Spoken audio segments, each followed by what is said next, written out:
외치는 자의 소리여 이르되 너희는 광야에서 여호와의 길을 예비하라. 사막에서 우리 하나님의 대로를 평탄하게 하라. 골짜기마다 도두어지며 산마다 언덕마다 낮아지며 고르지 아니한 곳이 평탄하게 되며 험한 곳이 평지가 될 것이요 여호와의 영광이 나타나고 모든 육체가 그것을 함께 보리라. 아멘. 네, 여호와의 입이 말씀하셨느니라. 네, 제가 한 구절 빼먹었네요. 오늘도 고난주간 특별 새벽 기도의 둘째 날입니다. 오늘도 함께 하신 우리 모든 성도님들 성령의 충만함 또 하늘의 크신 평화와 은혜 가득 부어주시길 주님의 이름으로 간절히 기원합니다. 오늘 본문의 말씀 통해서 광야에서 여호와의 길을 예비하라, 이런 제목으로 함께 은혜의 말씀 나누도록 하겠습니다. 어제 말씀드린 것처럼 우리 하나님께서는 때로 우리를 광야로 이끄십니다. 인생에서 우리는 숱한 광야를 직면하는데 그 광야에서 우리는 알게 됩니다. 우리가 그렇게 애지중지하던 그 모든 것들, 우리가 손에 쥐고 놓지 않으려 하던 것, 우리가 손에 쥐려고 하는 것, 우리가 할 수 있는 모든 것, 그것이 무용한 순간이 옵니다. 무의미한 순간이 오는데 그게 광야죠. 그때 오직 우리가 찾을 수 있는 유일한 분은 여호와 하나님 한 분뿐이시고, 하나님과 함께 사는 것이 곧 우리가 사는 것이고, 그것이 온전히 사는 것임을 더 분명하게 깨닫고 선명하게 아는 공간이 이제 광야다, 이런 말씀을 드렸습니다. 그 광야에서 오직 하나님의 은혜 아니면 우리를 살게 할 수 있는 것이 없기 때문에 더 은혜를 갈망하게 된다, 이런 말씀을 드렸습니다. 오늘 본문의 말씀 통해서요, 우리가 광야에서 하나님께서 우리를 만나주실 때 하나님이 말씀으로 우리를 만나주신다는 이런 말씀을 전해드리려고 합니다. 광야가 히브리어로는 미드바르라고 합니다. 이 미드바르라고 하는 이 광야는 어디에서 기원하냐면 다바르라고 하는 말에서 기원하는데, 다바르가 입으로 말하다, 하나님께서 말씀하시다 할 때 말씀하시다라는 이 뜻이 다바르입니다. 그러니까 광야와 말씀은 서로 어원이 같다라고 볼 수 있습니다. 하나님은 유독 광야에서 많이 말씀하셨습니다. 우리가 잘 아시는 대로 이스라엘 백성들이 하나님의 말씀 그 자체로 여기는 율법, 그 율법을 어디에서 이스라엘 백성들이 받았지요? 네, 시내산, 출애굽 광야 생활하는 동안 시내산에서 그 말씀을 받았습니다. 뿐만 아니라 그 모세라고 하는 지도자 역시 자기 동족을 해하려고 하는 이집트 사람을 죽이고 도피하여서 미디안 광야에서 40년 동안 생활했다고 했잖아요. 그 40년 생활 끝에 80이 되던 해에 하나님께서 그를 만나주셨는데, 역시 그 광야에서 그에게 말씀으로 그를 만나주셨습니다. 성경에 나오는 숱한 인물들이 다 광야에서 말씀을 들었습니다. 엘리야 선지자도 광야에서 하나님의 말씀을 들었습니다. 예수님 오실 길을 예비했던 세례 요한도 광야에서 말씀을 들었습니다. 누가복음 3장 말씀 보면은 빈들에서 하나님의 말씀이 빈들에 있는 세례 요한에게 임하였다, 이렇게 표현하고 있습니다. 세례 요한이 광야에서 하나님 말씀을 들었기 때문에 당시에 유대인들은 다른 누구보다도 세례 요한의 말에 주목했습니다.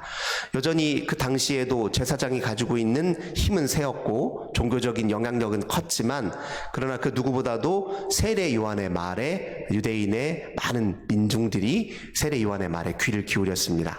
그랬던 이유는 하나님이 광야에서 말씀하신다라는 생각을 갖고 있었기 때문에 그렇습니다. 광야에서 말씀으로 임하셨기 때문에 그 말씀을 듣는 자들은 광야로부터 새로운 삶을 시작할 수 있었던 것이죠. 세례 요한이 광야에서 말씀을 듣고 첫 번째로 유대인 백성들에게 선포했던 말씀 무엇입니까? 회개하라 였습니다. 즉 광야에서 하나님 말씀을 들었던 사람들은 그가 이전에 살아왔던 모든 삶으로부터 절연하고 새로운 삶을 시작하게 된다라는 것을 상징적으로 보여준다고 할 수 있습니다. 오늘 여호와의 길을 예비하라 하신 이 말씀에 갖고 있는 의미는 무엇입니까? 광야에서 주의 말씀을 잘 듣기 위해서 우리가 내적으로 준비할 것이 필요하다, 그런 의미입니다. 1차적으로 하나님의 말씀을 잘 분별하여 듣기 위해서 필요한 노력들 중에 하나는 회개입니다. 회개가 가지고 있는 여러 의미가 있지요. 생각의 전환, 마음의 전환, 의식의 전환, 행동 방식의 전환들이 다 회개와 관련되어 있습니다. 근데 특별히 주님의 말씀을 잘 분별하여 필요한 것들은 생각의 전환과 밀접한 연관이 있습니다. 예수님께서 요한복음 10장에 보면 당신을 선한 목자라고 지칭하면서 나를 따르는 양은 선한 목자인 나의 음성을 잘 알아듣고 분별해서 그 음성을 쫓아간다, 그런 말씀을 하신 적이 있지요. 양이 우리가 잘 아는 것처럼 특징이 무엇이냐면 눈이 잘 보이지 않아요. 다리도 짧습니다. 다리도 짧아서 빨리 뛸 수도 없어요. 그리고 여러 면에서 그 들에 있는 짐승들에게 취약한 동물이 이제 양입니다. 양이 자기 목숨을 지키기 위해서 해야 될 중요한 일은 무엇이냐면 목자의 음성을 잘 듣고 그 음성을 따라서 움직이는 일이었어요. 근데 한번 이렇게 목동들이 양을 이렇게 치는 모습을 본 적이 있으신지 모르겠는데요. 그 수많은 양들을 그냥 목자 한 사람이 다 인도합니다. 근데 더 놀라운 것은요, 그 양들이 여러 목자가 같은 목초지에서 많은 양들을 같이 이렇게 풀을 먹일 때가 있어요. 그러면 서로 양들끼리 섞이잖아요. 그러니까 내 양과 다른 사람의 양이 서로 섞일 때가 있습니다. 근데 신기한 건 자기 주인의 목소리를 양은 정확하게 알아들어서 목자가 이렇게 신호를 보내면 양들은 자기 목자의 음성을 따라서 전부 다 따라옵니다. 전부 섞여 있다가도 자기 목자 음성을 따라오거든요. 마찬가지로 우리가 주의 말씀, 주의 음성을 잘 분별하여 들을 줄 알아야 이제 우리가 산다는 것입니다. 때로 우리 마음속에 찾아오는 수많은 생각들 중에서 우리의 마음을 괴롭히고 우리를 곁길로 가게 하고 우리를 잘못 인도하는 마음의 목소리들이 있습니다. 그게 일종의 생각이죠. 마음속 생각입니다. 그 수많은 생각들 중에 거짓이 많이 섞여 있어요. 그 수많은 생각들은 하나님으로부터 온 것이 아니라 세상으로부터 오기도 하고요. 그리고 잘못된 우리의 판단으로부터 오기도 합니다. 그래서 우리의 생각과 주님의 말씀을 좀 구별지어서 분별해서 주님의 말씀을 들을 필요가 있습니다. 그게 우리의 마음속에 있는 내적 준비라고 할 수 있습니다. 주님 말씀을 잘 듣기 위해서 필요한 준비사항이 여러 가지가 있는데 그 중에 첫 번째가 지금 방금 말씀드린 것처럼 자기 생각에 얽매이지 않는 것입니다. 어떻게 하면 자기 생각에 얽매이지 않고 주님 말씀을 더 또렷이 들을 수 있을까요? 몇 가지 이제 기술적인 방법이 있는데, 첫째는 늘 자기 생각에 물음을 가지셔야 돼요. 무슨 말이냐? 의문을 가져야 되는데 이렇게 질문하셔야 돼요. 내가 지금 어떤 생각이 들면 이 생각이 진실일까? 사실일까? 늘 이렇게 의문을 표할 필요가 있습니다. 자기 생각에 합리적 의심을 가질 수 있어야 주의 복되고 진실한 말씀을 들을 수 있습니다. 그럼 만약에 이제 보통은 자기 생각이 다 옳다라고 믿는 게 우리들의 마음의 습관이고 속성이거든요. 자기 생각은 옳다고 여기기 때문에 이제 다른 사람과의 대화에서 자기를 그렇게 끝까지 고집하고, 그리고 그 자기 생각 때문에 자존심이 상하는 일이 얼마나 많습니까? 그 자기 생각을 또 다른 사람의 생각을 꺾어서 자기 생각을 관철시키기 위해서 우리가 생활 속에서 벌이는 그런 일들이 참 많지요. 그래서 자기 생각이 옳다라고 여기는데 그 생각을 틀릴 수도 있다라는 마음을 좀 먹을 필요가 있습니다. 그래야 자기 생각이 얽매이지 않고 주의 음성을 들을 수 있거든요. 근데 자기 생각이 정말 사실인가라고 물으면 마음속에서 들려오는 것은 그렇지, 사실이지 라고 이렇게 이야기합니다. 보통은 그렇습니다. 그러면 두 번째 어떤 물음이 필요하냐면 무엇을 근거로 네가 갖고 있는 생각이 진실이요 사실이라고 믿고 있느냐라고 점검할 필요가 있습니다. 그리고 세 번째, 또 뭘 물어야 되냐면 이 생각이 도대체 내게 어떤 유익이 있느냐, 이 생각 때문에 내 생활이 어떻게 바뀌고 있고 내 감정이 어떻게 바뀌고 있는지를 살펴보는 거예요. 이 생각이 내게 미치는 힘과 영향력에 대해서 물어야 됩니다. 이렇게 자기 생각에서 힘을 조금 빼두어야 자기 생각에 얽매이지 않고 주님의 말씀을 집중하여 볼 수 있습니다. 이게 내적인 준비 과정입니다. 그 다음에 하나님께서 말씀을 하실 때 여러 가지 경로로 우리에게 말씀을 하실 수 있습니다. 예를 들면 사건, 우리에게 일어나는 사건을 통해서도 말씀하실 수 있고요. 자연에서 느끼는 신비를 통해 말씀하실 수도 있지요. 그런데 무엇보다도 하나님은 성경을 통해서 우리에게 말씀하시기를 기뻐하십니다.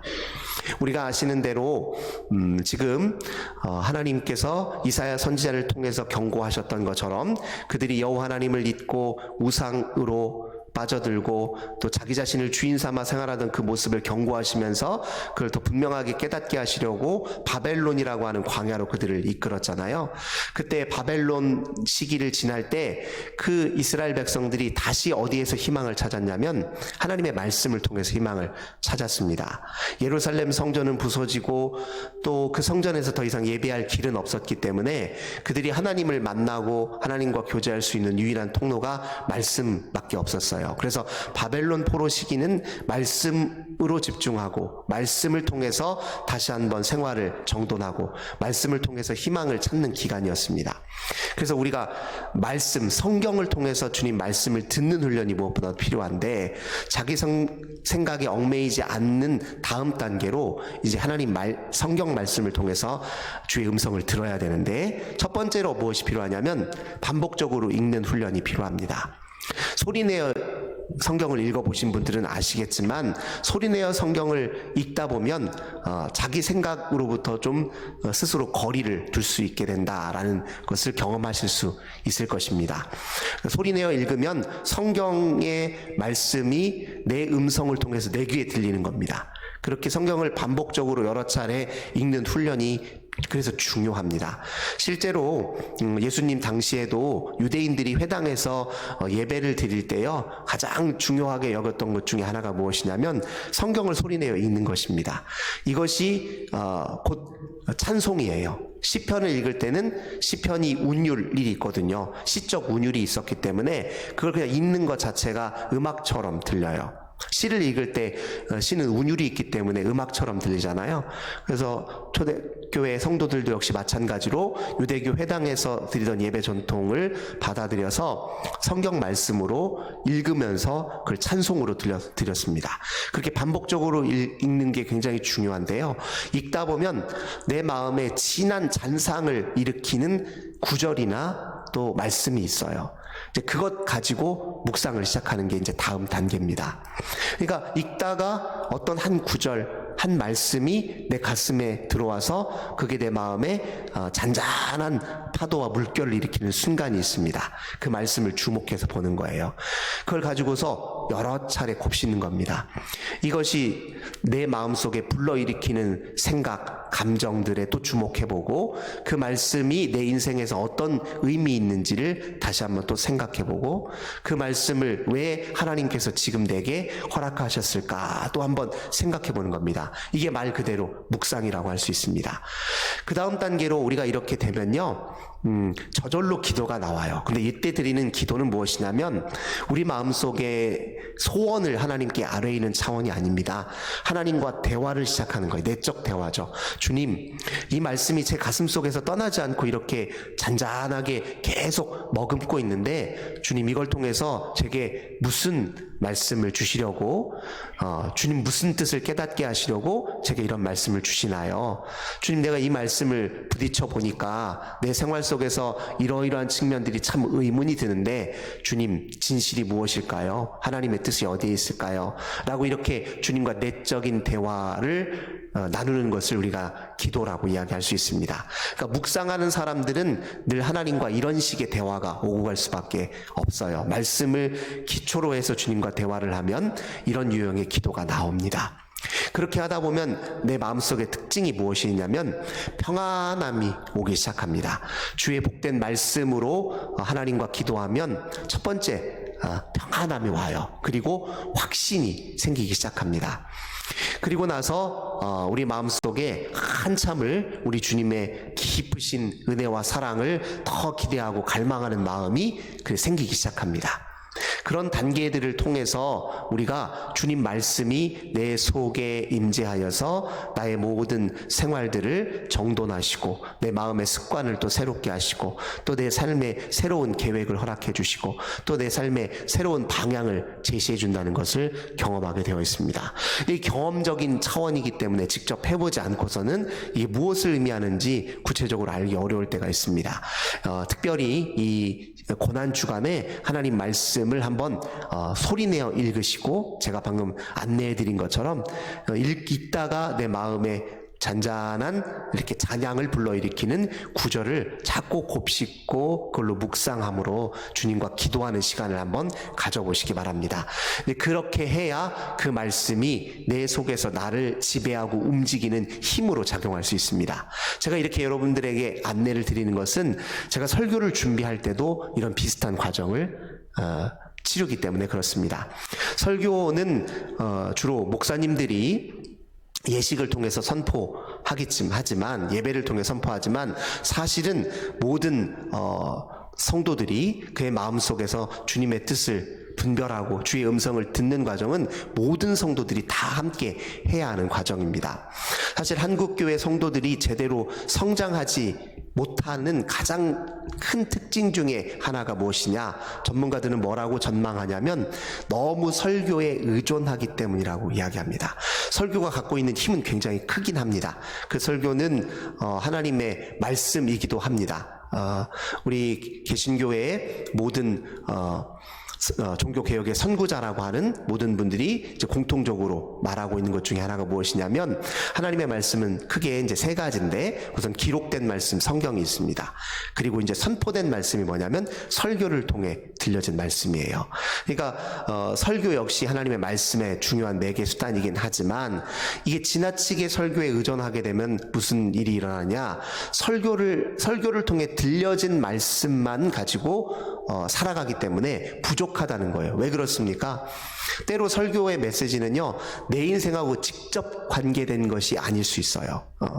그거 나하고 직접 누군가에게는 그 말씀이 그 순간에 꼭 필요한 말씀으로 다가올 수 있겠지만 어떤 경우에는 지금 주는 메시지가 딱히 내 인생과 딱 떨어져 있는 나를 향해 주신 말씀으로 들리지 않을 때가 많다는 거예요.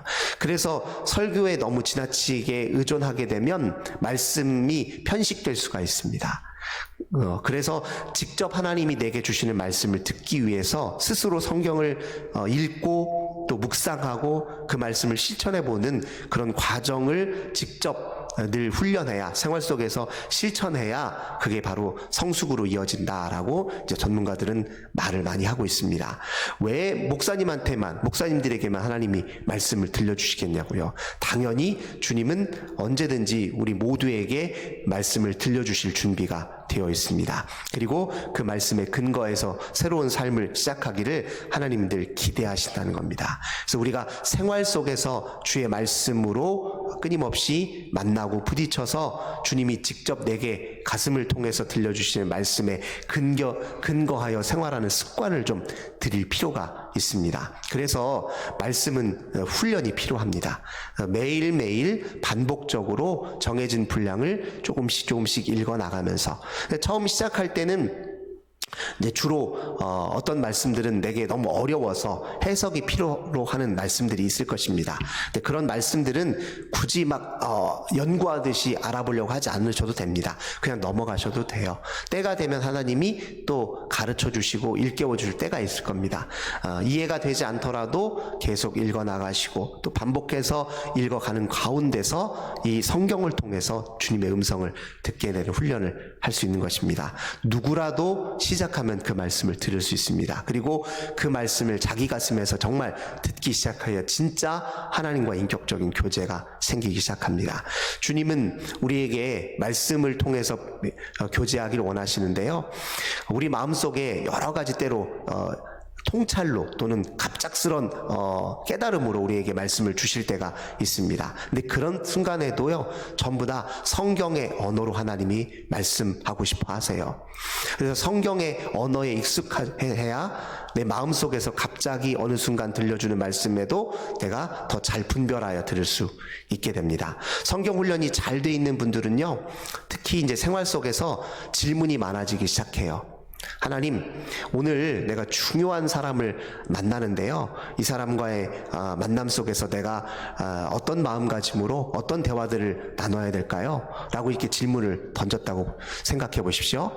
그러면 당장 하나님이 답을 주시는 건 아니에요. 바로 내가 물으면 그 순간 바로 답을 주시지는 않은데, 그런데 그렇게 질문을 던져놓고 생활을 하고 있으면 갑자기 어느 순간에 그냥 느닷없이 내 마음속에 이렇게 평소에 생각하지 못했던 형태로 통찰이죠, 인사이트로 내게 딱 다가오는 순간이 있어요. 그러면 마음속에 갑자기 드는 생각을 가만히 보니까 무릎을 치게 만드는 생각이, 그렇지, 하나님이 지금 이 사람과의 만남을 통해서 내게 이걸 요청하시는구나, 내가 이 사람과 대화 속에서 어디에 초점을 맞춰야 되겠구나, 이렇게 느닷없이 갑작스럽게 생각나게 해주신단 말이에요. 그러니까 하나님은 응답해 주시는 분인데, 우리가 주님 앞에 주의 음성을 듣고 주님의 뜻을 분별하기를 원한다라는 것을 진심으로 표현하고 주께 물음을 던지면 그렇게 우리에게 깨닫게 하신단 말이에요. 근데 그 순간에 그 깨달음은 성경의 말씀과 위배되지 않습니다. 이게 중요해요. 왜 중요하냐면, 흔히 이제 이단적 생각을 갖고 있는 사람들 중에 하나가 하나님께 직접 계시를 듣는다라고 말하는 사람들이 꽤 있거든요. 근데 직접 계시라고 해서 가만히 그 사람들이 하는 걸 들어보면 성경의 본질과 위배되고 어긋나는 것들이 많아요. 그러면 그 사람들은 하나님의 음성이 아닙니다. 자기 무의식의 목소리일 뿐이에요. 근데 자기 무의식의 목소리일 뿐인데 그걸 하나님 말씀으로 착각하는 것 뿐이죠. 사실은 그 이면에 보면 오히려 정신장애적 역동이 더 작용하는 경우가 훨씬 많습니다. 사실 인간이 가지고 있는 정신장애 중에 망상이 있잖아요. 망상이나 환각이 있는데, 이 망상이나 환각 중에 종교적 표상과 이미지를 더 씌워지고 둔갑된 망상들이 굉장히 많습니다. 이게 진짜 무서워요. 이 정신과 의사들도 치료하기 제일 어려운 환자들 중에 하나가 뭐냐면, 이 망상과 환각이 종교적인 메시지와 표상과 이미지와 결합될 때예요. 그러면은 믿음까지 생겨가지고 꺾기도 어려워요. 스스로 헤어나기가 굉장히 어렵습니다. 그래서 잘 분별해야 되는데, 그 분별할 수 있는 기준 역시도 이제 성경입니다. 어떤 말씀도 이 성경의 메시지와 위배되지 않아요. 이 성경의 메시지를 통해서 하나님이 이미 가장 중요한 진실을 보여주셨기 때문에 우리가 개인적으로 받은 말씀이라 할지라도 성경의 본질과 위배되지 않습니다. 그래서 그런 분별 능력을 키우기 위해서라도 우리는 성경을 더 가까이 할 필요가 있다는 것입니다. 아이들이 처음 말을 배울 때 그 말의 수준에 따라서 어른과의 대화가 달라지잖아요. 우리가 성경의 언어가 익숙해지고 깊어지면 깊어질수록 하나님과 우리의 대화도 깊어지는 것입니다. 그래서 언어가 자란다는 것은, 즉 신앙의 언어가 자란다는 것은 성경의 언어에 더 친숙해지고 가까워진다는 걸 의미합니다. 그래서 이 말씀을 다시 한번 우리 가슴 속에서 듣는 과정이 바로 광야에서 길을 넓히는 과정이다, 이렇게 우리가 이해를 하셔야 될 것입니다. 우리 마음속에는 숱한 험한 내적 장애물들이 있어요. 오늘 사막에 하나님의 대로를 평탄하게 하라는 말씀 다음에 연이어서 4절 보니까 골짜기마다 도두어지고 언덕마다 낮아지고 고르지 못한 걸 평탄하게 하라, 이런 말씀이 있잖아요. 이게 상징적으로 우리 내면의 활동에 적용해서 말씀을 드리자면, 우리 마음속에서 주의 음성을 가로막는 숱한 장애물들이 굉장히 많습니다. 그런 장애물들 중에 하나가 이제 또 불신하는 마음일 수 있겠죠. 욕심일 수 있을 것입니다. 그래서 때로 이 말씀을 집중하여 듣기 위해서 우리 신앙의 선조들은 일부러 정말 사막으로 갑니다. 사막으로 찾아가요. 우리 예수님도 공생애를 시작하시기 전에 40일 동안 광야에 머물러 계셨어요. 광야에 있는 동안에 주님 말씀에만 오롯이 집중했습니다. 그래서 예수님께 사단의 시험이 있을 때 예수님이 그 사단의 시험을 다 물리칠 때 전부 다 무엇으로 물리치셨습니까? 신명기 말씀을 인용해서 물리치셨어요. 네. 그러니까 배고프시니까 이 돌을 떡으로 바꿔서 먹어라 하니까 신명기 말씀을 인용하셔서 뭐라고 합니까? 사람이 떡으로만 살 것이 아니라 하나님의 말씀으로 살 것이니라 이렇게 말씀하신 것도 그 말씀을 신명기를 인용하신 거거든요. 그러니까 주님이 말씀 앞에 오롯이 설 수 있도록 의도적으로 광야에 가신 것처럼 정말로 우리 신앙의 선조들은 광야로 많이 갔습니다. 근데 우리는 지금 뭐 광야를 의도적으로 찾아갈 수 있는 것도 아니고 사막에 갈 수 있는 것도 아니잖아요. 우리의 생활 속 광야가 필요한데 그 생활 속 광야를 우리는 어디에 두냐? 시간과 장소를 구별하면서 그게 가능한 거예요. 시간과 장소를 구별하는 겁니다. 하나님과 나만 만나는 시간과 장소를 구별할 필요가 있습니다. 늘 우리 곁에는 누군가가 있거나 또는 무엇인가가 있죠. 또 혼자 있을 때도 핸드폰이 있고 혼자 있을 때도 뭐 TV가 있거나 혼자 있을 때도 라디오가 있거나 그런 순간들이 있는데 오롯이 하나님과 나만 교제하는 시간, 그런 시간들을 우리가 우리 생활 속 광야라고 할 수 있습니다. 그런 시간들이 필요합니다. 그 시간은 의도적으로 시간을 내셔야 돼요. 네, 그런 시간을 꼭 내셔서, 그러니까 예를 들면 산책하는 순간이라고도 해도 좋습니다. 산책하는 순간에 이제 예를 들면 뭐 음악을 듣고 산책을 할 수도 있지만 듣는 성경 있잖아요. 듣는 성경을 이렇게 들으시면서 산책을 해도 좋습니다. 아니면 한 구절을 이렇게 외워두신 다음에 가면서 그 말씀을 계속 반복해서 묵상하면서 해도 좋지요. 어쨌든 그렇게 생활 속 광야를 만들어서 주님 말씀과 씨름하는 과정에서 주의 음성을 가슴으로부터 또렷이 듣게 되는 역사가 일어납니다. 그래야 정말 내가 하나님과 더 친밀한 교제 속에 있다는 걸 확인하게 되고 주님을 통해서 내 삶의 새로운 시작과 변화를 경험할 수 있게 됩니다. 오늘 본문의 말씀 통해서 다시 한번 주의 음성에 더 갈망하는 마음을 품으시길 바랍니다. 내가 주님의 음성을 들어야 내가 살고 주의 음성을 쫓아가야 내 인생이 새로워진다. 다시 한번 마음으로 그렇게 새기시고 오늘 하루를 시작하시는 저 우리 모든 성도님들 되시길 주님의 이름으로 간절히 기원합니다. 참 좋으신 주님 감사드립니다. 주님은 성경을 통해서 우리에게 말씀하길 원하십니다.